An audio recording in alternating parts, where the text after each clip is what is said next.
Vamos viajar na maionese. Com Hugo Van der Ding e Tiago Ribeiro.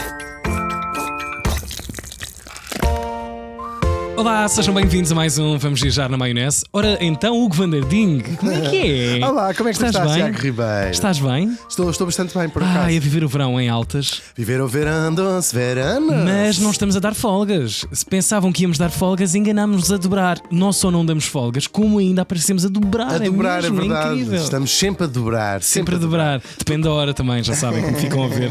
Já agora, passem a palavra deste podcast a todos aqueles que ainda não conhecem o Vamos Viajar na Maionese. E já agora também subscrevam, que é o grande truque. É a grande cena. cena. É o que está a dar. É a tendência 2025, 2026. É subscrever. É... esta frase.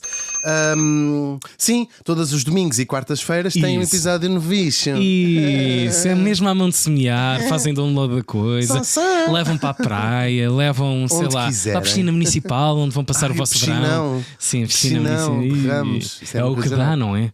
O que é que tu achas? Achas que os nossos ouvintes têm piscinas particulares? Vão não são à praia? deles. São dos seus patrões. Pois, eu imaginava isso. E hoje, pronto. E assim só ofende uma coletividade. Bom, olha, vamos assim. Hoje vamos ter uma história muito engraçada, mas vai começar com uma experiência. Quem nos está a ver a imagem, eu tenho aqui um sapo e um cigarro aceso. E vamos finalmente testar. O que é que acontece entre uma e outra coisa? Que horror, não façam isso em casa, miúdos. Façam isso na escola. Sim. Não, olha, vamos viajar, sim. Vamos fazer uma viagem, fazemos sempre, não é? Na maionese, no tempo e no espaço. Mais no espaço que no tempo? Mais no tempo que no espaço. Ok. Século? Vamos até ao século XIX. Ai, que giro. E vamos até Lisboa. Há muitos ouvintes que não estarão em... Não saíram nem de uma coisa nem de outra. E vamos voltar. Por acaso já temos aqui tocado em Lisboa e no século XIX. É um século onde aconteceu tanta coisa também, não é? Imaginamos. Foi difícil lá chegar. Foi difícil, já sabem. Um tempo de grande sacrifício, de muitas dúvidas. E muita coisa ficou pelo caminho. Vou dar um exemplo clássico: os dinossauros. Pois foi. A extinção foi demarcada algures por aí. Nunca chegaram ao século XIX. E pensavam eles, se calhar, que no século XIX as pessoas já andavam a carros voadores e tudo mais. Não chegaram a ver. Eles queriam ter vivido a sua época vitoriana, infelizmente não conseguiram. Sim, já chá e não sei o quê. Um seu criado assinariam nos finais das cartas. Pois é, Lisboa, século XIX, e nós imaginamos uma cidade, uma imagem romântica que temos, mas uma cidade também de contrastes, como provavelmente todas as cidades do mundo. Ao mesmo tempo que tinhas as valsas, não é? Nós imaginamos os salões, as senhoras com as luvas até ao ombro, com botas até à cintura. Sim. Não, por acaso eu não tenho uma ideia muito romântica dessa Lisboa. Eu acho que era uma Lisboa de penicos e de... Também era, sim, claro. Sei lá. Bem, o século XIX também tens muito desta coisa elegante, do chiado, destes bailes, essa as descrições, não é? Claro, Ramalho, Artigão, essas coisas. O Ramalho. Quando chegava a mostarda ao nariz do Ramalho, e então mandava tudo para o caraças. Mas por outro lado também imaginamos, até porque quem conhece a geografia da cidade, os becos, não é? Os becos escuros, as vielas. Não havia ainda a iluminação a gás nesta altura, ou pelo menos não em todas as ruas da cidade. Que algures nasceu ali pelo Terreiro de Paço, não é? Historicamente há ali uma ideia dessa Lisboa. Sim, dos candeeiros a gás, os gasómetros, como eles chamavam. Com uma pessoa que lá iam um a um, não é? Fazer essa. Há fotografias, há algumas fotografias dessa época. A primeira vila a ser com iluminação pública e elétrica é Cascais, parece-me que é assim. Sim. Sempre foi o que foi sempre. Sim, porque era a zona de veraneio da família real, claro. E que é muito contemporâneo. Também o primeiro telefone foi instalado lá no Palácio das Necessidades, acho eu. E então, vamos imaginar isso. E claro, o que é que acontece nesta cidade também de faca na liga, das tabernas, do fado nas tabernas, dessa chusma de gente, quando não há iluminação à noite, é o crime que graça. Que graça. Não, mas Alcântara também, Moraria. Sim, os bairros mais populares. Claro, eu não imagino. Que graça. Não era só graça. Não era só São Vicente, Castelo. Misericórdia. Mas E portanto vamos de facto hoje falar de ladrões. Vamos falar de um ladrão muito especial. E é um ladrão que por acaso não é um ladrão, é ladra. Ladra, é verdade. Vamos falar de uma ladra de saia rodada e lenço na cabeça. Vamos apresentá-la. Chamava-se ela Maria Rosa, mas era conhecida. Mais portuguesa era impossível. E ela era mesmo muito conhecida e tratavam-na por Giraldinha. E foi a mais célebre ladra, gatuna, ladrona da capital portuguesa. Foi uma figuraça. Grande estatuto. Isto não é fácil. Sim, é uma marca. Se fosse hoje, por exemplo, não saía ali do Tribunal Supremo, sei lá, e não tinha título nenhum, senão um ex qualquer coisa, ex-governante, ou era uma coisa deputada qualquer. Ou de uma coisa qualquer. Muito giro. Agora, é de facto, para além de ser ladra, e é uma história um bocadinho romântica, vamos aqui, claro, não estamos a fazer apologia de crime, mas a única apologia de crime que fazemos é o consumo e tráfico de estupefacientes. Claro. Um vício tem que ser pago, não é? Exatamente. E por vício pagar com vício. Sim, havia certos traficantes de droga que vendiam droga para comprarem droga para consumir. Sim. E eu pensei, que é um mau princípio, não é? Claro, mas é um mau princípio. Se calhar alguém que lhes ia cortar a cabeça. E esta mulher, o facto de ser uma mulher aqui vai ser muito importante na nossa história, porque até na ladroagem, até nas fora da lei, a maioria, é uma profissão de homens, digamos assim, é uma ocupação de homens. E ela é os homens, sobretudo, que ela vai enganar, ridicularizar, passar a perna e ser de facto primos inter pares na ladroagem portuguesa, andar aí a roubar carteiras. Não eram só carteiras, mas primeiro vamos saber quem foi esta Maria Rosa. Não se sabe muito sobre ela. Sobre a origem da... Não, okay. Nós imaginamos, claro, até convém às lendas não se saber muito ao certo. Claro, fica melhor, sim. E ela dava também, à medida que ia falando, inventava as suas histórias, era muito insolente quando era, portanto, havia imensos encontros com a lei, não é? Com a justiça, com os tribunais.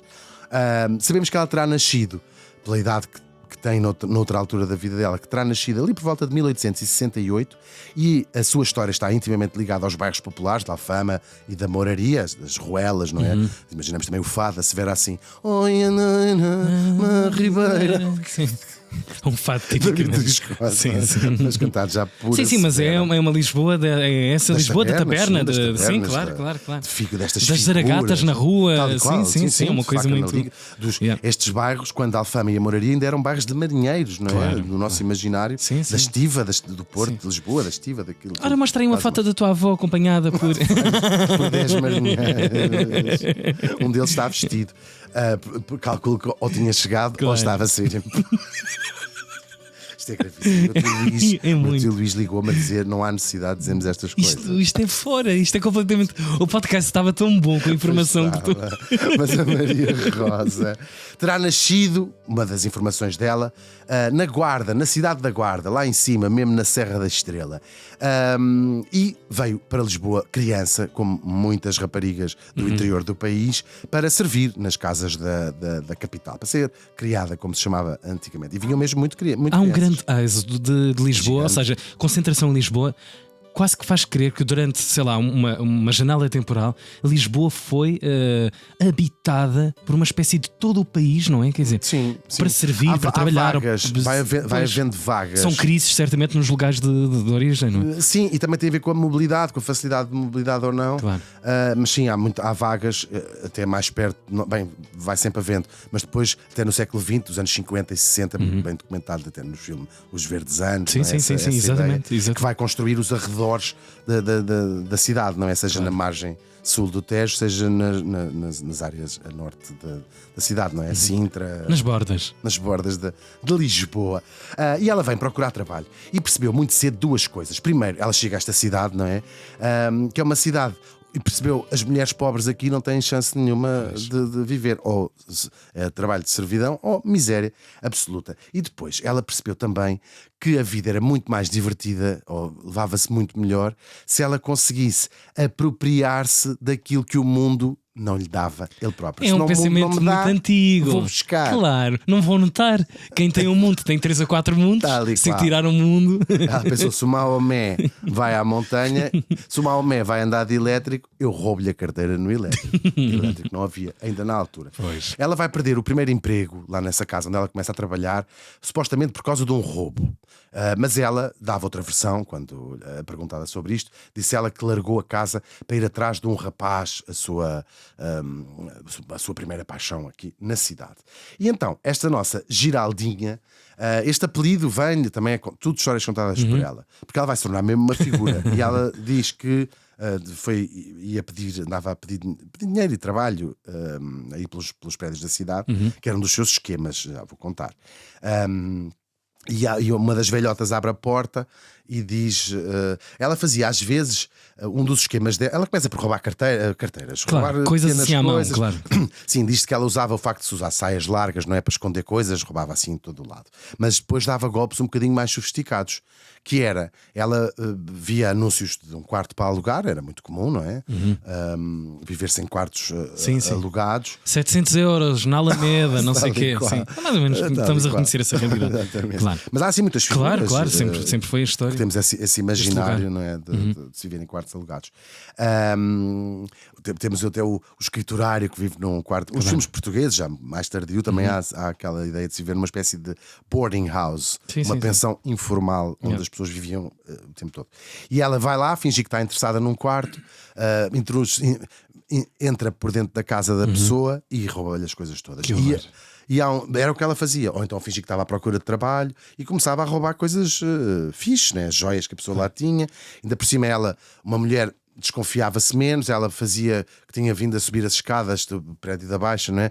Claro. Estou à bout de souffle, dizia ela, claro. com a sua pronúncia da guarda. Sim. E traga-me um copo de água, faz favor. Claro. A pessoa ia a copo mais de água, 30 segundos. quando voltava já lá estava a Giraldinha. E numa dessas casas, logo no início, há uma senhora que passa-lhe uma gata com um carapau na boca. E a senhora assim: já Giraldinha.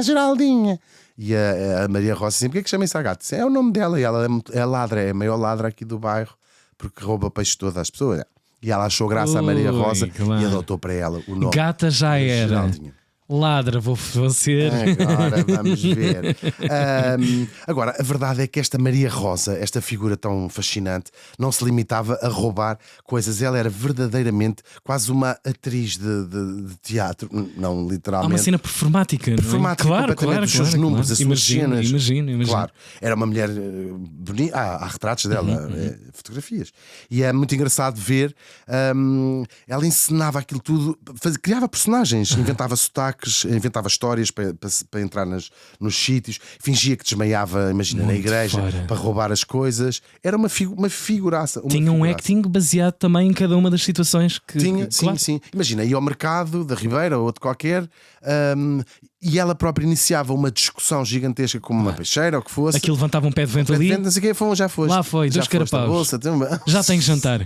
Sim. E roubava joias e tudo, essas coisas todas. E como tudo na vida, o que repetes por muitas vezes, à partida, tornar-te-ás uma pessoa exemplar na prática, não é? Não havia melhor do que ela. Pois, claro, começa a roubar tanto, claro, que se torna profissional na matéria. Ela fingia que ia trabalhar, inscrevia-se, concorria ao cargo de criada numa casa para melhor, casas assim, claro, ricas, e trabalhava lá 2 dias ou 3, e quando davam por ela já tinham roubado joias, coisas importantes que ela depois vendia, geralmente em casas de penhores. Era mais ou menos a economia dela. Ela roubou joias, relógios, até roubava animais de estimação, um gato persa. Sim. Aos penhores: quanto é que vale um gato persa? 10 paus. Morto, menina. Morto, menina. Já voltamos aí à tabela. Uma pausa para esta história mirabolante que o Hugo nos está a contar nesta edição de Vamos Viajar na Maionese. Primeiro, as palavras do nosso patrocinador. E agora, umas palavras do nosso patrocinador. Tiago! Anda, vamos à água! Espera, deixa-me só perder mais 20 euros. Os jogos da Bacana Play de facto são muito, muito divertidos, é verdade.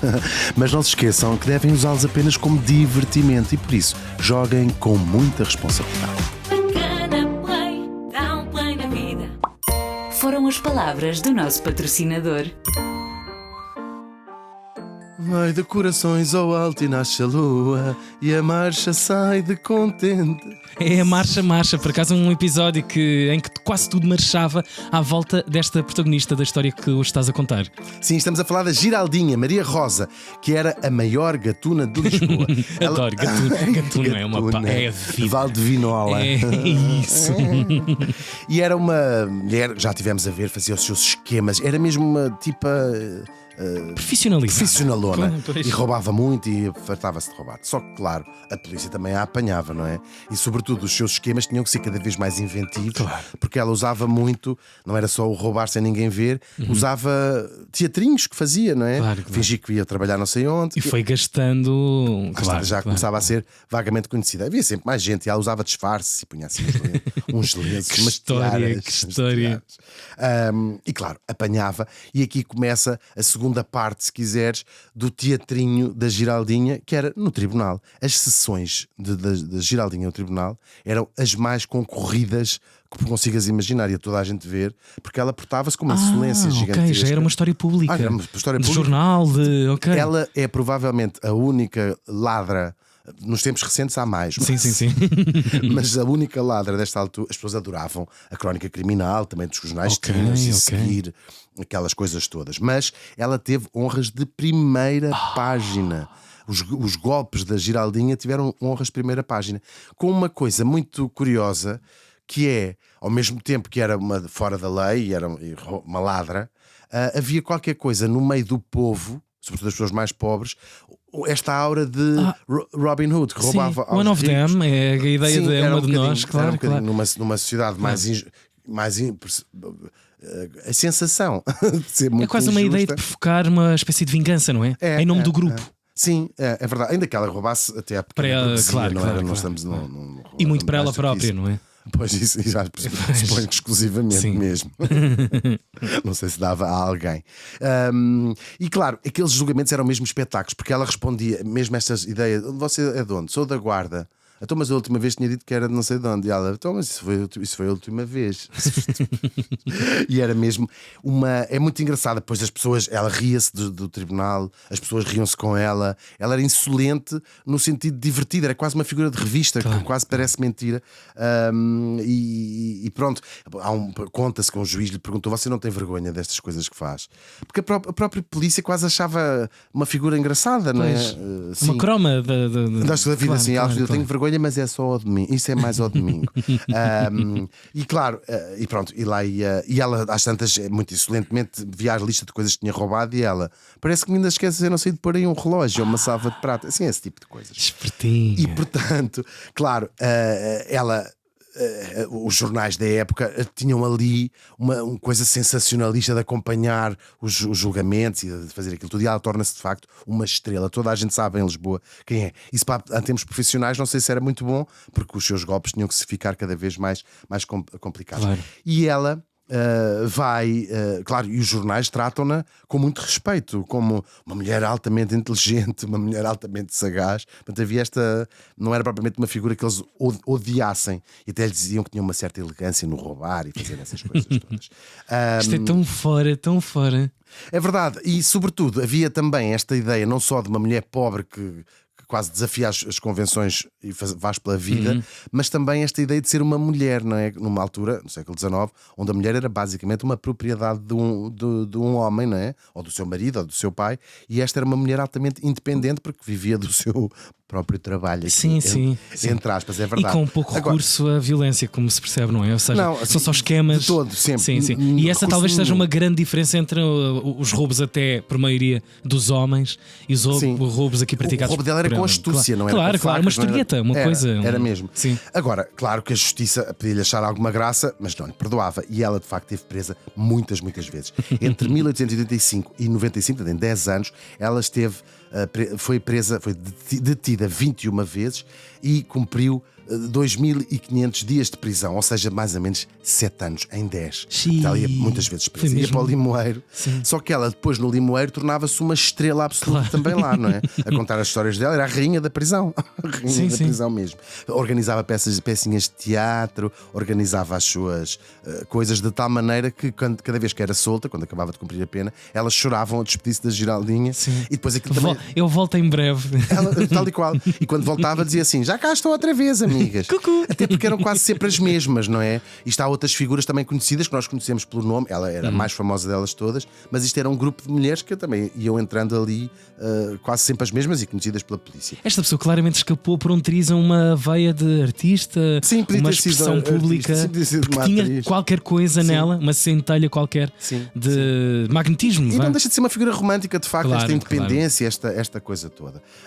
E depois tem muitas histórias, e aí é que é a parte mais engraçada, de enganar não só os homens, mas a própria polícia. Fartou-se de enganar a polícia. Ela conseguiu se meter num sítio dizendo que era prima do chefe da polícia de Lisboa, e todos eles acreditavam naquilo tudo. E há uma altura que uma das suas fugas da prisão, ficou clássica, é dizer a um polícia, ou seja, andavam à procura de um verdadeiro criminoso, de um assassino.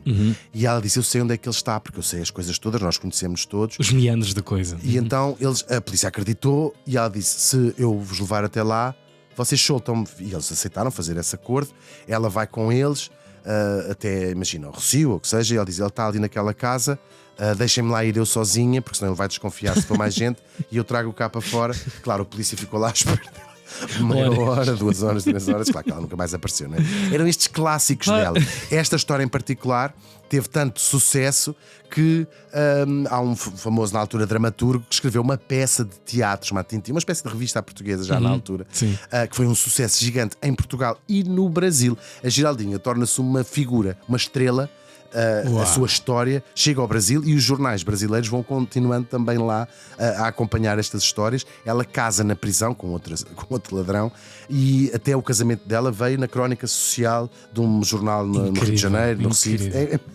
É mesmo. Eu acho que no fundo cada um de nós há uma ideia, uma vontade de partilhar com esta mulher, não é? Uma história de vida. Esta pessoa, no fundo, fez coisas que grande parte de nós adorava. Não sei, é um atestado de liberdade máxima, não sei, de sim, rebeldia, é uma espécie de fura-vidas. Sim, é uma espécie sim, é um fura-vidas no sentido aventureiro, tem aqui uma parte romântica. Agora, nem toda a gente achava esta graça que nós estamos aqui a dizer. Claro. E havia também, estamos no século XIX, há uma sociedade muito moralista, que vê roubar não como uma coisa muito positiva, e em absoluto tem alguma razão, não é uma coisa muito fixe.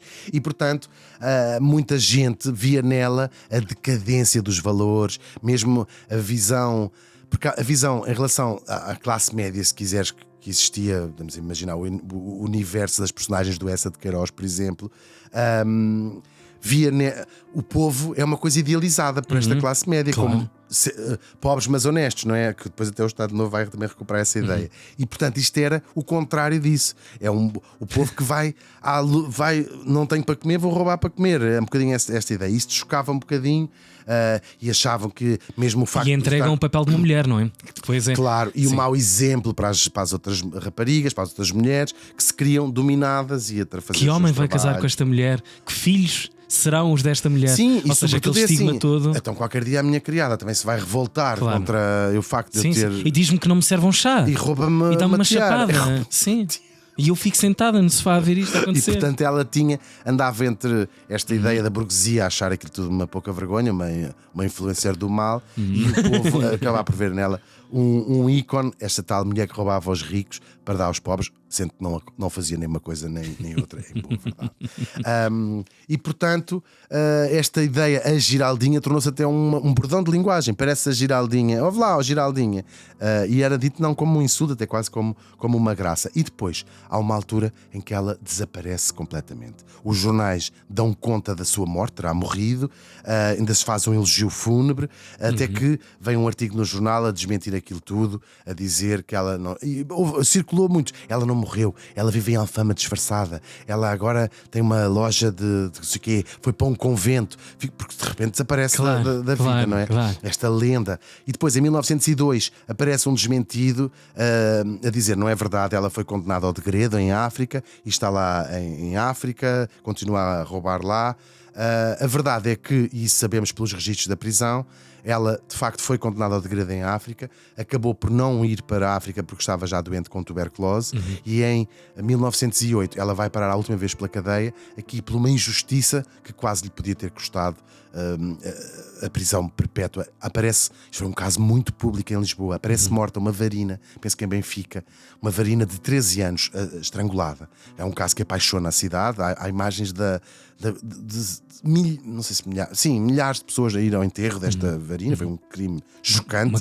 Uma criança. E ela foi sufocada com um lenço que eles andaram a perguntar aos assassinos, aos ladrões do costume, de quem era aquele lenço, e disseram: este lenço é da Giraldinha. E ela foi presa, sempre disse: eu nunca fiz mal, nunca na minha vida a ninguém. Isto era muito triste, uma vida que nunca tinha envolvido fazer mal a ninguém. E ter como último capítulo uma espécie como último capítulo foi mesmo Resvés Campo de Ourique, mas conseguiu-se provar que o lenço não era dela e ela vai ser solta. Sabemos que ela é solta em 1908, já muito doente com tuberculose, e o mais provável é que tenha morrido meses depois, portanto nesse mesmo ano de 1911. Hoje ninguém sabe quem é a Giraldinha, não é? São histórias de Lisboa que se vão perdendo. Nem passou ao... Não passou, não como expressão. Vai aparecendo, eu fico muito contente quando vejo aparecer assim uns... Há muita gente a fazer isto, e uns podcasts sobre a história de Lisboa e tudo muito, muito fixe. Mas quem sabe, até porque não sabemos bem se ela morreu, quando é que ela morreu, ou se não morreu, cada vez que vos roubarem uma carteira no elétrico ou no metro ou assim, quem sabe não será o espírito desta mulher incrível, a Giraldinha. Um programa cheio de rebeldia, mas com a mesma equipa do costume. Oh meu Deus! Arruma a carteira, que é ladrão! Sim. E por esta ordem, Matilde Calado na videografia deste episódio, ainda também banda sonora do Noise Earth, a voz off da Mia Tomé, o patrocínio sempre da Bacana Play e ainda também a produção da Força de Produção. O Hugo Van der Ding vai sem nada nos bolsos. Vou sem nada! Mas com o regresso prometido já no próximo episódio. Exatamente. Vamos viajar na maionese com Hugo Van der Ding e Tiago Ribeiro.